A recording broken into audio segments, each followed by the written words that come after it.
Lillian Jackson sat in the corner of the Neptune bar, wearing a suit, contemplating the monoculture of iceberg salad and the Jägermeister shot before her, and wondering where she'd gone wrong. The endorphin high of her ballet audition ebbed into the aches and pains of being a professional dancer. "Just come with us," Lillian's cousin Kia, provider of the shot, folded her elbows on the table. "Y'all just auditioned for the Great American Talent Show. Celebrate. We found this dope place that plays 90s hip-hop."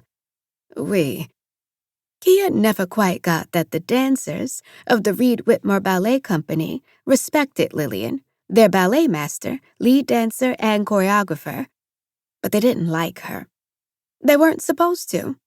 That wasn't her role.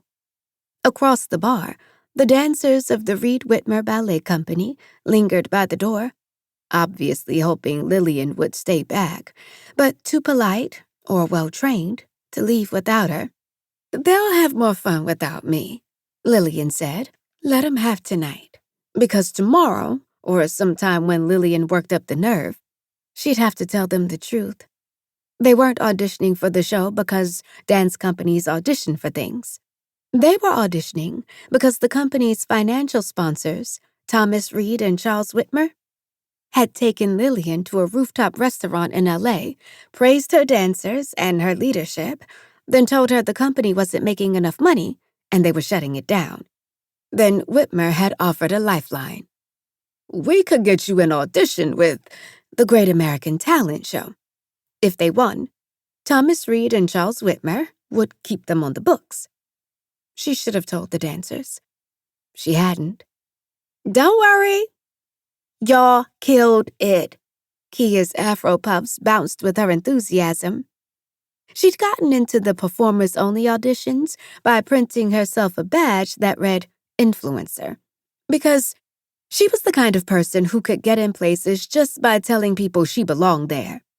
Plus, you're all dressed to go out to a high-end charity fundraiser. Why had Lillian changed into a white linen suit immediately after the audition?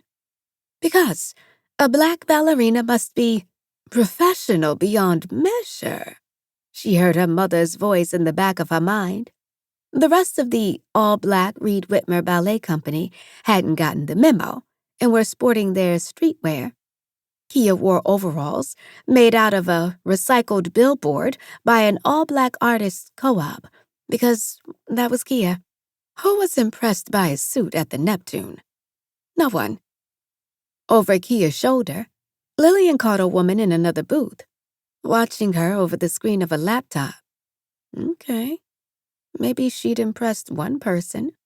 The woman wore a blazer, too, but hers was made of some shiny material, oversized with the cuffs rolled up, layered over a zippered hoodie, and beneath that, the hint of a red tank top. Or was it her bra?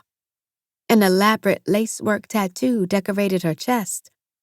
Their eyes met, and the woman swept a hand through her short hair and shot Lillian the cockiest smile she had seen outside of the melodramatic musicals her uncle occasionally dragged her to.